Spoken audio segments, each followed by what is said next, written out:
성경을 보게 되면 하늘에 계신 우리 하나님 아버지께서도 이 땅을 살아가는 자녀된 우리들에게 많은 것들을 요구하십니다. 이렇게 살아라, 이렇게 살지 말아라, 이렇게 행하라, 이렇게 행하지 말라 라고 요구를 하시죠.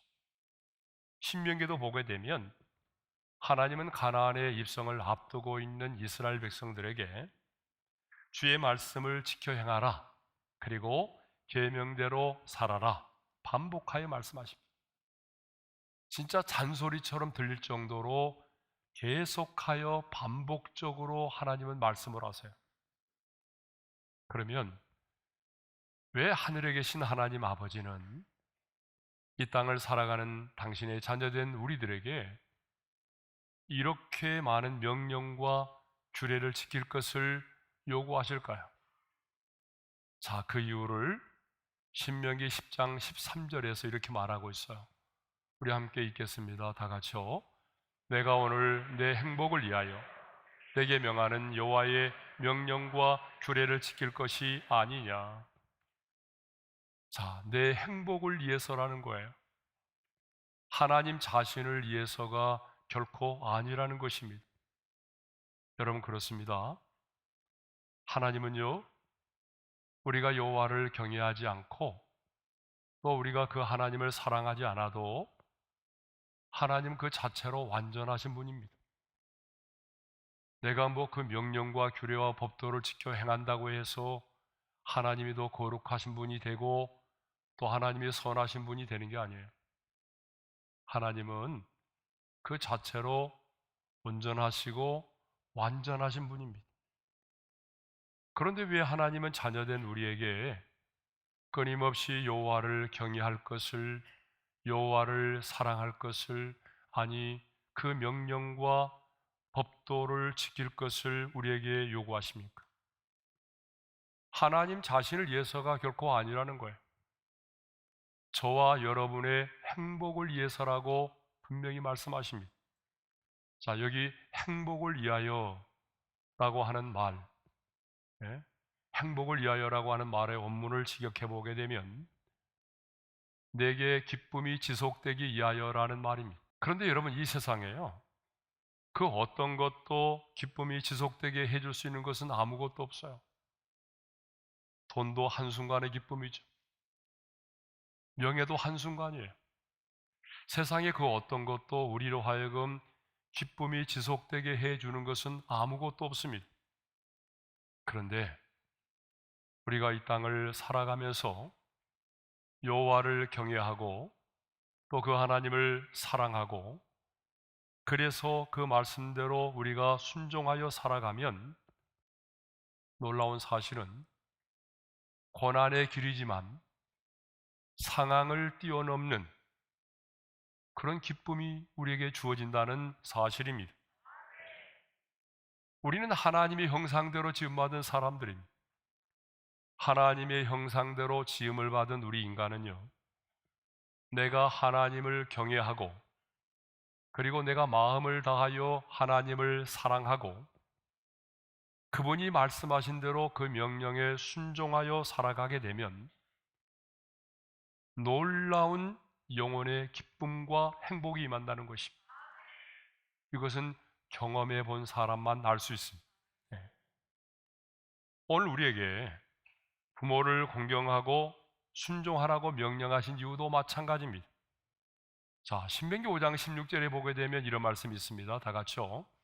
너는 내 하나님 여호와께서 명령한 대로 내 부모를 공경하라. 그리고 사도 바울도 에베소서 6장 1절과 2절에서 이렇게 말하고 있어요. 다 같이요. 자녀들아, 주 안에서 너희 부모에게 순종하라. 이것이 옳으니라. 내 아버지와 어머니를 공경하라. 자, 왜 하늘에 계신 하나님 아버지께서 당신의 자녀된 저와 여러분들에게 부모를 공경하고 또 부모에게 순종할 것을 왜 명령하고 왜 요구하십니까? 우리를 속박하기 위해서입니까? 아니면 우리에게 또 하나의 무거운 짐을 지우기 위해서입니까? 아니, 하나님 자신을 위해서입니까? 아니라는 거예요. 그 명령대로 순종하여 살아가면 내 영혼이 행복하고 기쁘기 때문이라는 거예요. 하나님은요, 저와 여러분들이 이 세상을 살아가는 동안에 정말 행복한 자로 살기를 원하세요.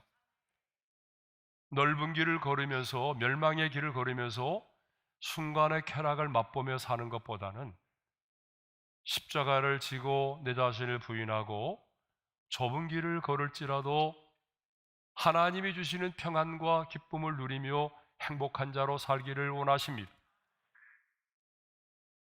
자, 그래서 오늘 내 부모를 공경하라고 하는 계명을 생각해 보겠어요. 에베소 6장 2절에 이런 말씀이 있습니다. 다 같이요. 내 아버지와 어머니를 공경하라. 출애굽기 10장 12절에도 이런 말씀이 있어요. 내 부모를 공경하라. 근데 여러분, 이 공경이라고 하는 단어 있잖아요. 이 공경이라는 단어는 구약 성경을 보니까요, 아무에게나 사용하지 않았어요. 오직 하나님과 하나님과 부모님에게만 공경이라는 단어가 사용되었어요. 하나님과 부모님에게만. 왜 그랬을까요? 그것은 이 땅의 부모가 하나님을 대신하는 영적인 권위를 가지고 있기 때문에 그렇습니다. 그러니까 내 부모를 공경하라 하는 이 말씀은요, 하나님께서 우리 인간에게 주신 법이요, 또 하나님의 명령이요, 또 창조의 질서인 것입니다. 그러므로 여러분, 이 계명은요, 내가 지켜도 되고 안 지켜도 되는 선택의 문제가 아닙니다. 반드시 지켜야만 한다는 거예요. 그러면 히브리어로 공경이라고 하는 단어의 의미가 무엇이죠? 여러분, 이 공경이라고 하는 단어에는 원래 우리 몸 안에 있는 내장을 가리킬 때 간장 혹은 무곰이라는 단어에서 나왔어요. 그리고 이 단어가 하나님께나 사람에게 사용될 때는요, 어떻게 사용되느냐 하면 존경하다라고 하는 그런 뜻으로 사용되었습니다. 그러니까 우리가 부모를 공경한다라고 하는 것은요, 나를 낳으시고 길러주신 부모를 가볍게 여기지 말고, 부모를 경홀히 여기지 말고 무겁게 대하라는 거. 무겁게, 부모의 마음을 무겁게 하라는 얘기가 아닙니다. 네. 그래서 잠언을 보게 되면요, 이런 말씀이 있어요. 다 같이요. 너를 낳은 아비에게 청종하고 내 늙은 어미를 경히 여기지 말지니라. 부모가 연로하고 힘이 없다고 해서, 부모가 가진 재산이 없다고 해서, 부모가 내 인생에 아무런 도움이 되지 않는다고 해서 가볍게 여기거나 업신여기지 말라는 거예요. 부모가 배운 것이 없어서 때로는 무식하다고 해서 부모를 무시하지 말라는 거예요. 자, 또 부모를 공경하라고 하는 말씀은요, 나에게 생명을 주신 부모를 생명의 주인이신 하나님을 대하듯 존중히 여기라, 그 말입니다. 자, 아까 부모 공경의 첫 번째 의미가 무겁게 대하라고 그랬잖아요. 두 번째 의미는 뭐예요? 존중히 여기라는 거예요. 여러분, 솔로몬 왕 있죠? 이 솔로몬 왕은요, 어머니 바세바가 자신에게로 나올 때에 아주 극진한 사랑과 존경으로 어머니를 맞이했어요. 열왕기상 2장 19절 말씀을 읽겠습니다. 다 같이요. 왕이 일어나 영접하여 절한 후에 다시 왕자에 앉고 그의 어머니를 위하여 자리를 베푸니 그가 그의 오른쪽에 앉는지라. 솔로몬은 당시에 왕이었어요. 왕이었지만 자신의 어머니가 자신에게로 나올 때에 그는 일어나서 어머니를 영접했습니다. 일어나서 절을 하면서 정중하게 어머니를 영접했어요. 다음엔 그의 어머니를 오른쪽에 앉게 했습니다. 여러분, 오른쪽이란 최고의 존대와 영광의 자리를 의미합니다. 그런 자리에 어머니를 앉게 했어요. 솔로몬은 어머니에 대해서 극진한 사랑과 존경을 표하였던 것입니다. 솔로몬은 왕이었지만요, 자신을 낳아주신 어머니를 이렇게 최고의 존경스러운 모습으로 어머니를 대했습니다.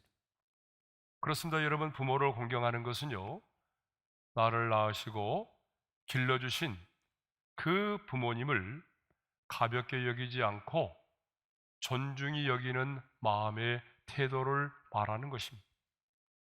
그런데요, 이 부모를 공경하는 것은 가볍게 여기지 않고 존경하는 마음의 태도만을 갖는 것으로 끝나지 않습니다. 부모를 공경하는 마음의 태도를 가진 사람은요, 너무나 자연스럽게 주 안에서 부모님의 말씀에 순종한다는 거예요. 그래서 1절에 이런 말씀이 있잖아요. 다 같이요. 자녀들아, 주 안에서 너희 부모에게 순종하라. 이것이 옳으니라. 여러분, 순종이라고 하는 말의 원래 뜻이 뭐냐 그러면 잘 듣는다, 주의 깊게 귀를 기울인다는 의미입니다.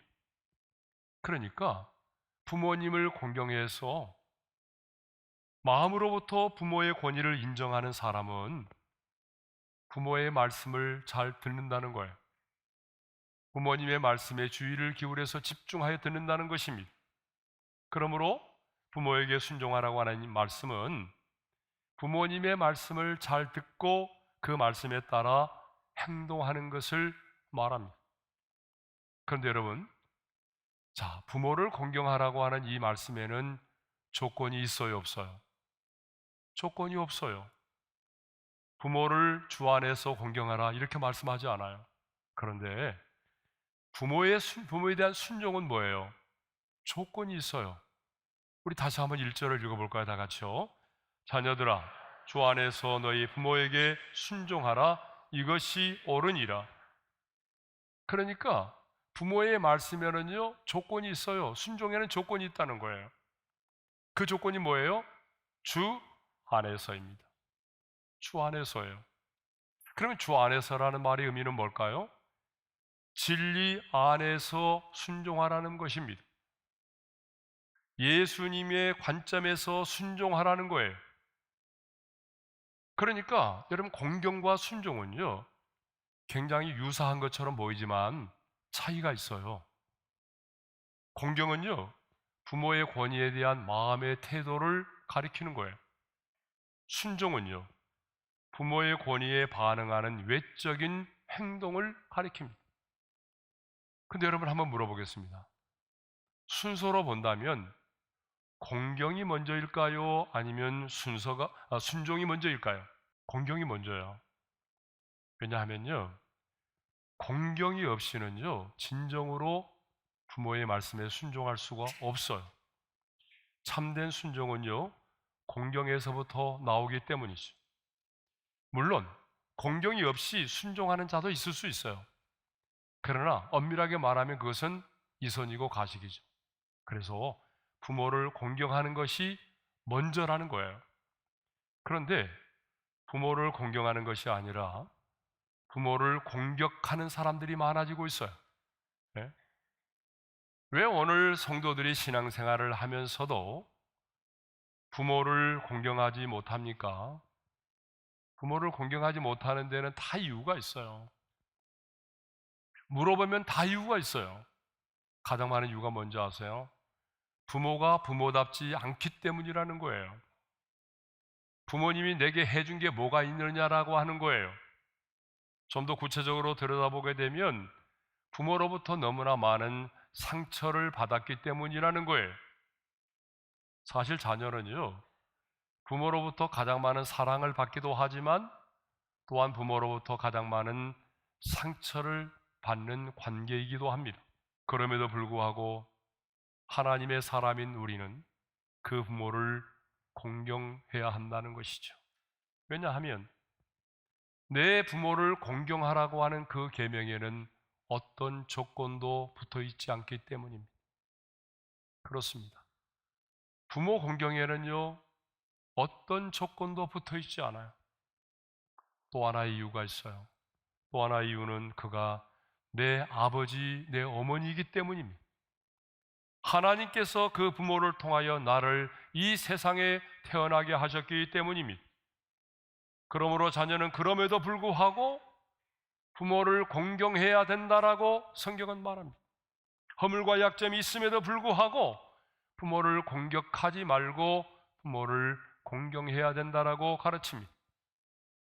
성경을 보게 되면 아버지의 허물을 보고서도 그 아버지를 공경했던 아들들이 있었어요. 생각나죠? 누굴까요? 바로 노아의 아들 셈과 야벳입니다.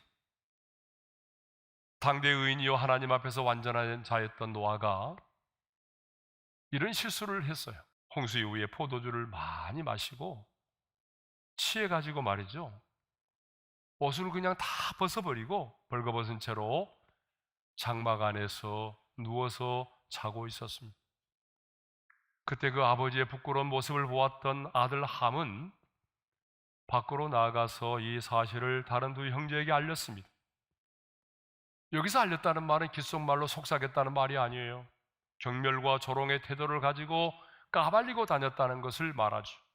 그런데 이 소식을 들은 다른 두 아들 셈과 야벳은요, 옷을 가져다가 자기의 어깨에 메고 뒷걸음쳐서 들어가서 아버지의 하체를 덮어주었습니다. 창세기 9장 23절이죠. 다 같이요. 셈과 야벳이 옷을 가져다가 자기들의 어깨에 메고 뒷걸음쳐 들어가서 그들의 아버지의 하체를 덮었습니다. 노아의 두 아들 셈과 야벳은 그렇게 실수한 아버지 노아의 허물을 비난하지 않았어요. 아버지의 그 허물과 수치를 덮어주었단 말입니다. 그러므로 여러분, 이런 부모의 실수와 허물이 있음에도 불구하고 내가 부모를 공경하지 않고 공경하려고 하면 믿음이 필요해요. 하나님을 온전히 믿는 믿음, 하나님을 신뢰하는 믿음이 있어야만 가능합니다. 믿음이 없이는요, 부모로서의 의무를 다하지 못하고 권리만을 요구하는 부모를 공경하기가 어렵습니다. 자, 그러면 우리는 왜 부모를 공격하지 말고 공경해야 하는가? 자, 두 가지 이유 때문에 그렇습니다. 그 첫 번째 이유는요, 부모를 공경하라고 하는 이 계명이 사람에게 주신 첫 번째 계명이기 때문에 그렇습니다. 자, 2절의 말씀을 읽겠습니다. 다 같이요. 내 아버지와 어머니를 공경하라. 이것은 약속이 있는 첫 계명이니, 자, 우리 잘 아는 것처럼 10계명은 크게 두 가지로 나누죠. 자, 1계명부터 4계명까지는요, 어떤 계명이죠? 하나님과 우리 인간의 수직적인 관계로서 하나님에 대한 계명입니다. 5계명부터 10계명까지 이 계명은 수평적인 관계로서 사람에 대한 계명입니다. 그러니까 부모를 공경하라고 하는 이 계명은 사람에게 주신 계명 가운데 첫 번째 계명이라는 거예요. 여러분, 첫 번째 계명이라는 말에 의미가 있어요. 그 의미가 두 가지인데, 첫째는 순서와 가치에 있어서 가장 중요하다는 거예요. 그러니까 사람에게 주신 계명 가운데 가장 첫 번째 계명이 뭐예요? 부모를 공경하라고 하는 계명인데, 왜 하나님께서 사람에게 주신 계명 가운데 부모를 공경하라고 하는 계명을 가장 첫 번째 계명으로 주셨느냐? 그것은 인간에게 주신 계명 가운데 가장 우선하고 가장 가치 있고 가장 중요한 계명이기 때문이라는 거예요. 그래서요, 10계명 중에 특별히 사람에게 주신 계명 가운데 어떤 계명도 약속이 주어져 있지 않아요. 그런데 제5계명만큼은 약속이 주어져 있다는 거예요. 자, 첫 번째라고 하는 두 번째 의미는 뭐냐면, 이 부모를 공경하라고 하는 계명이 우리 모든 관계에 있어서 기본이 되고 기초가 된다는 거예요. 여러분, 세상을 살아가는 데 있어서 중요한 게 뭐예요? 관계잖아요. 여러분, 주변을 잘 보세요. 똑똑한 사람이 성공하던가요? 아니면 관계가 좋은 사람이 성공적인 인생을 살던가요? 관계가 좋은 사람이에요. 관계가 너무 중요해요. 그런데요, 부모를 공경해서 부모님과의 관계가 좋은 사람들이 세상에 나가서도 다른 사람들과 좋은 관계를 맺고 살아간다는 거예요. 예? 그러므로 부모를 공경해서 부모님과의 올바른 관계를 맺고 살아가는 것이 이 세상의 관계 속에 살아가는 우리에게 너무 중요하다는 것입니다. 자, 크게 두 번째로 축복이 약속된 계명이기 때문에 그래요. 부모를 공경하라고 하는 계명에는 하나님의 약속이 보장되어 있다라고 방금 우리가 나눴잖아요. 그러면 하나님이 부모를 공경하라고 하는 계명과 함께 약속하신 복이 뭐죠? 자, 3절의 말씀을 읽겠습니다. 다 같이요. 이로써 내가 잘되고 땅에서 장수하리라. 그런데 여러분, 누가 이 복을 받습니까? 공경을 받는 부모가 이 복을 받습니까? 부모를 공경하는 자식이 이 복을 받습니까? 아니, 좀 확신을 가지고 얘기해 보세요. 부모가 이 복을 받습니까? 아니면 부모를 공경하는 자식이 복을 받습니까? 자식입니다, 자식. 만일 부모가 이 복을 받는다면요, 성경엔 이렇게 기록되어 있어야 되겠죠? 다 같이 한번 읽어볼까요? 다 같이요. 자식이 부모를 공경하면 부모는 땅에서 잘되고 부모의 생명이 길리라. 근데 성경은 이렇게 기록되어 있지 않아요. 성경은 분명히 부모를 공경하는 자식이 땅에서 잘되고 장수하리라고 말씀하고 있습니다. 그러니까 하나님께서 약속하신 그 잘됨과 장수의 축복이 부모가 아닌 자식에게 있다는 것이죠.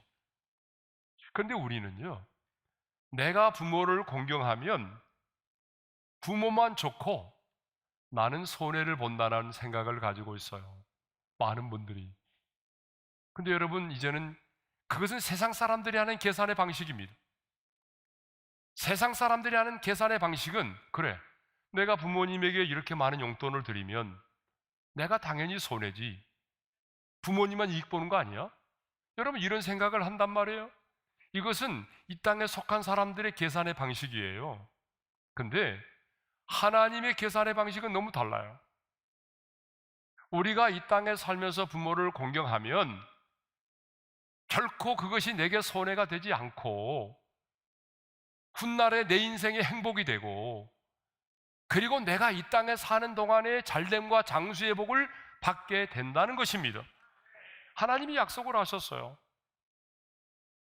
노아의 아들들 중에 누가 저주를 받고 누가 복을 받았습니까? 아버지의 허물을 덮어줌으로 공경했던 셈과 야벳은 영적인 축복과 창대케 되는 복을 받았습니다. 하지만 아버지의 허물을 들추어내고 부모의 권위에 도전했던 함은 그 후손들이 다른 형제들의 노예가 되는 저주를 받았습니다. 잠언 20장 20절에도 이런 말씀이 있어요. 우리 함께 읽겠습니다. 다 같이요. 자기의 아비나 어미를 저주하는 자는 그의 등불이 흑암 중에 꺼짐을 당하리라. 그 생명이 오래가지 못한다는 거예요, 지금. 예. 자, 성도 여러분, 왜 하늘에 계신 하나님 아버지께서 이 땅을 살아가는 하나님의 자녀된 저와 여러분에게 내 부모를 공경하라고 명령하실까요? 그것은 하나님 자신을 위해서도 아닙니다. 우리의 부모님을 위해서도 아닙니다. 엄밀하게 말하면 주님은 분명히 말씀합니다. 너의 행복을 위해서. 네가 그렇게 살아가면 힘들고 어렵겠지만 그래도 네 영혼은 기쁘고 평안하고 행복할 거야. 부모를 공경하고 살아가면 너는 행복한 자로 살아갈 수 있어.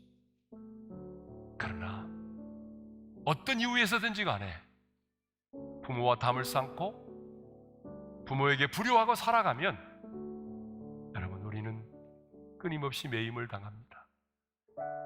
마음에 평안이 없어요. 행복한 자로 살아갈 수가 없어요. 부모를 공경하는 자에게 하나님은 이 축복을 약속하셨습니다. 땅에서의 잘됨과 장수의 축복을 말입니다. 저는 우리 어린애 성도들이 정말 부모를 공경해서 이 땅에 남은 인생 행복한 자로 살기를 소망합니다. 그리고 땅에서의 잘됨과 장수의 축복을 누리기를 원합니다. 아니, 여러분이 부모를 공경함으로 자손 대대로 우리의 후손들이 부모를 공경함으로 믿음의 명문 가문을 이룰 수 있기를 주님의 이름으로 축원합니다.